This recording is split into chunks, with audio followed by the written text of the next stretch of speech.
YouTube. So it's for today's challenge. I'm going to take a little break on the GF8 on the inside. My knees are shot from being inside there and grinding the floors and whatnot. I stayed up late and got basically the whole floor pan all done. It's all wire wheeled. Basically I cleaned it all up. Got it ready for bed liner. The only thing I got to do is from the back seat back to the trunk and then the spare tire well area. Get that all wire wheeled down. Get it all ready for the bed liner adhesion. Other than that, you want to mar it up as as much as possible so that it doesn't peel back off. You don't want it coming back off.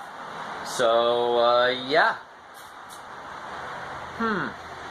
Gonna do a different challenge today, and it's gonna be quite the challenge, so stay tuned.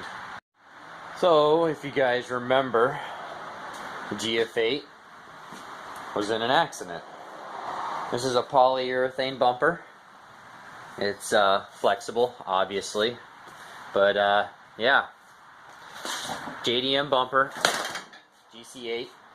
This is off of a real turbo Impreza. It's got the lightweight steel bumper. It's just got basically just the shackles, and then just the bumper beam is actually missing. All that's all off. The reason why it's missing is for the lightweight purposes of the turbo and cooling of the engine, especially for the cooling of the engine. But yeah, NA's got the big brace, and the turbos, they got this lightweight brace, so you don't have to worry about any of this. And this is factory, guys. Yeah, I'm gonna take this off. And the challenge is to make this side here, which looks horrible, look like this side. So if you guys don't know how to do bumper repair and probably are looking at this thing like it's trashed and you should get a new one, these bumpers go for anywhere between $600 and $800. So if you want to go ahead and try and source one of these bumpers, you might get a good deal, but you're probably still going to spend at least 4 bills for it. So if you want to spend $400 for a bumper that you can fix for probably, I don't know, 10 bucks, I would say. Yeah, cheap. So I'm going to show you guys the cheapest way how to do this. Now, I do mean cheap. I went out of my way and I tried something from Walmart, and I was hesitant at first. Should I try bumper adhesion from Walmart? It was a two-parter, so I was like, well, okay, two-part epoxy, you do have to add the hardener. That's a lot like the expensive two parts that I use. So I tried something, and I tried a little piece, and I did it overnight to see if it would work, and it worked just as good as the cheap stuff does. You don't get a lot with this little tube, so other than that, I mean, they're pretty cheap. It's like $5, I think, a little under $5 for this tube, and I bought a couple of them. It's going to cost me probably about $10 to fix this bumper, which is awesome. I don't have to go out and spend the $65, $70 that I normally spend for the two-part plastic adhesion or plastic repair. So yeah, and that's a different two-parter than the panel bonder that I showed you guys that I'm patching floor panels in and whatnot. Totally different, guys. This stuff is made to flex. It's made to actually be like the plastic and chemically adhere. And I'm going to show you guys the right way how to do it. When I say the right way, I'm talking about certification the right way. As in, you have to go to a class to learn these steps the right way. If you're not an auto body guy, you're not going to know how to do this the correct way, and it may crack, it may peel, it may pop. So pay attention how I do this. There's a reason why I do it, and I'm going to explain it the whole time. And yeah, other than that, let's do it. Step 1, drink coffee. Oh, okay, now that that's done.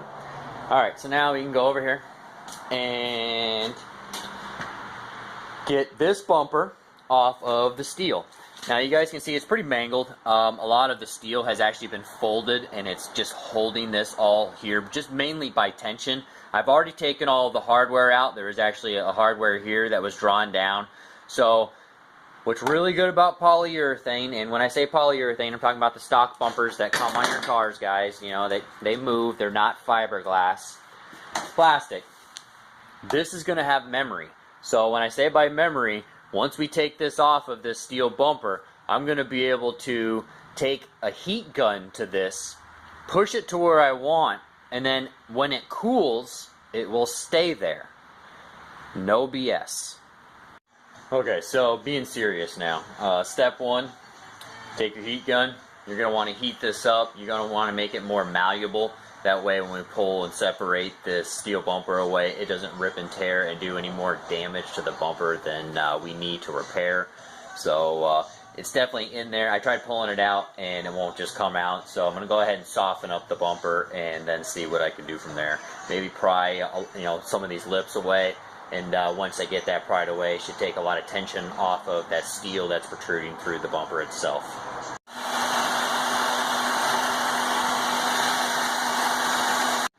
Alright, now that I got the bumper off and separated, I'm going to go ahead and I'm going to warm this up more so that I can squeeze this back down. You can see the bow here. It's not allowing me to get to the hardware here for this bracket. Here, I'll bend it out of your way. It's already trashed anyways. But the hardware that's in there, I can't really get to it right now just for the sheer fact that it's just a bad angle and this is all marred right up. So I'm going to go ahead and start heating this up and then push it to where I need it to, let it cool, it will stay, and then move on to the next session so that I can push this down and go from there. Alright, so you can see here, so this is actually bulged right out.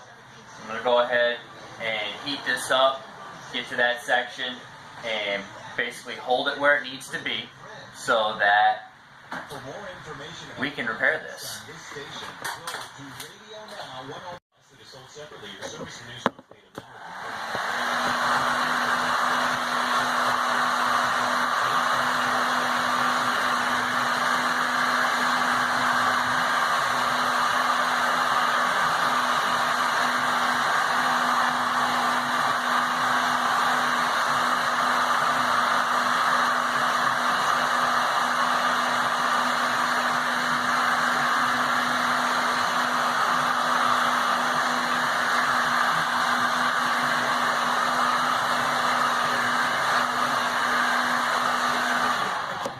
Alright, make sure the part is pretty warm.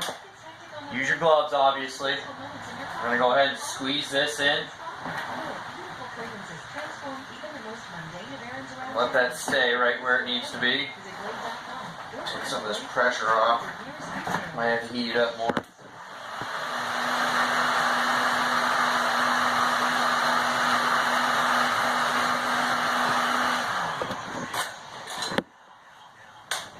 Yep, just need to be heated more.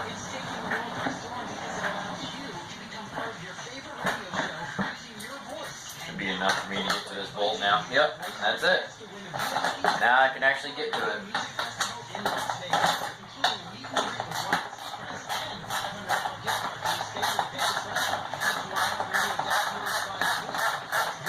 Right now all I'm doing is trying to take off the backer plate for the fog light cover. It had some nice STI covers before the accident. So I probably will probably do the same route, do the same thing, end up going with the covers. I like the fog lights that the RSs and the GC8s and whatnot come with, but I'm not a big fog light guy myself, honestly. So I like the covers. I like it. It looks a little sleek, much sleeker in my opinion. So I'd rather do that. And I don't really drive my car at night. So I'm not your typical Subaru owner. I don't drive my Subarus in the winter. And I don't drive them at night. And I don't drive them in the rain. I like to take care of my car. I'm not your typical Subaru owner, I guess. Okay, and then there we go. Damaged bracket. I'm going to go ahead and just get rid of this. Sheer fact of getting rid of it is it's just cheaper. I can source these pretty cheap, especially for the sheer fact that we have Amazon and eBay. eBay is my favorite. Yeah, with that said, we'll move on to the next project. So now, we're basically just going to repeat steps over and over now until we can achieve the shape that we're looking for. Now I'm going to heat this up. I'm not going to heat it from the face now. Now it's important to flip this over and heat it from the back side and press it all from the back side. The reason why this is because of the radiation factor of having paint on here. Guys, this bumper is going to stay cooler just because there's paint on it. That's an insulation, that's an insulant, and it's a radiation process that if you guys don't understand, I would suggest you go in and watch videos that support data on if you were to paint your radiator black or paint. Here, perfect example, my top mount intercooler for my my swapped 98 car for the WRX swap is a 4-inch core, but I have it hydro dipped. And I've got probably maybe 3-4 coats of clear on it, and that thing stays in icebox. During the summer, it was awesome at full temperature, and put my hand on there, and it worked very well. So just painting something is going to be an insulant. So other than that, it's going to insulate it better. It's going to keep it cooler. So you want to flip it over so that you're not losing heat so much. Because this is in layers, guys. It's going to dissipate the heat a lot faster. So we're going to flip this over, and we're going to work it from the back side now. Alright, so this is going to be a lot easier if you bring it up basically to eye level. You really don't want to work on the ground, guys. It's just kind of an irritant. So basically, I've got it now on a stand. I'm going to bring over the heat gun, and I'm going to start manipulating the shape of it. In order to do that, you're going to have to heat it up, guys. You're going to have to get it really hot.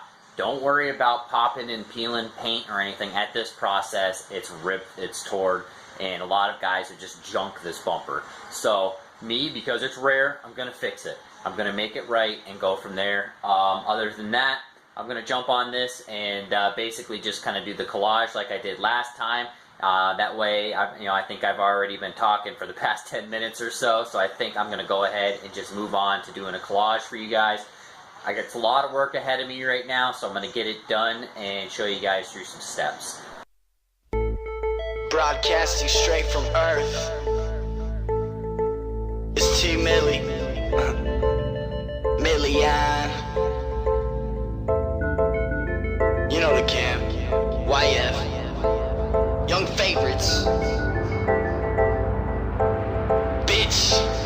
I fucked this white girl who got a pink range, and she drives fast in the slow lane. She got a neck tattoo and all her clothes are new. She got a neck tattoo and all her clothes are new. I fucked this white girl who got a pink range, and she drives fast in the slow lane. She got a neck tattoo and all her clothes are new. She got a neck tattoo and all her clothes are new. I fucked this white girl who got a pink range, and she drives fast in the slow lane. She got a neck tattoo and all her clothes are new. She got a neck tattoo and all her clothes are new. I smoke like a motherfucking chimney, laughing with my eyes closed, yelling breath sick me. But that's neither here nor there, cause when I talk you hear thoughts so rare. I'm finna be on, clap your hands, say yeah. No wait, my mistake, I need an ounce in the bag. Super high meat flow on a champagne campaign. Elect me, I popped every bottle ever made. Expect me, I ducked every model when they came. They be hitting my line and I just let it ring. Split a swisher with your sister, Kush kissed her. Consider her so prettier with the shit I whispered. Recite some old lyrics, make a bitch fall in love. Then I'm on to the next, cause one is not enough.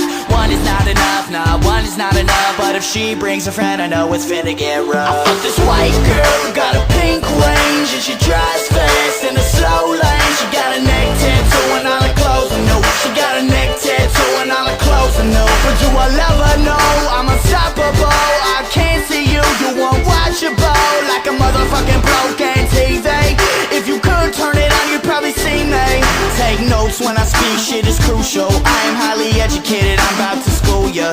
I'm on that next week, shit, it ain't cool yet. I got the bitches leaking, man, I'm talking pool wet. You'll get nothing for free around here. I'm gonna be huge this time next year. You wanna ride the dick, better get a new idea. I'm a slipper, sipping scissor like a hipster at IKEA. I got my middle finger up, ask me how I feel. I just couldn't give a fuck, Travis T. Mills. You probably don't, but call me Million if you know me. And if your girlfriend got an ass, you could show me. If your girlfriend got an ass, you could blow me.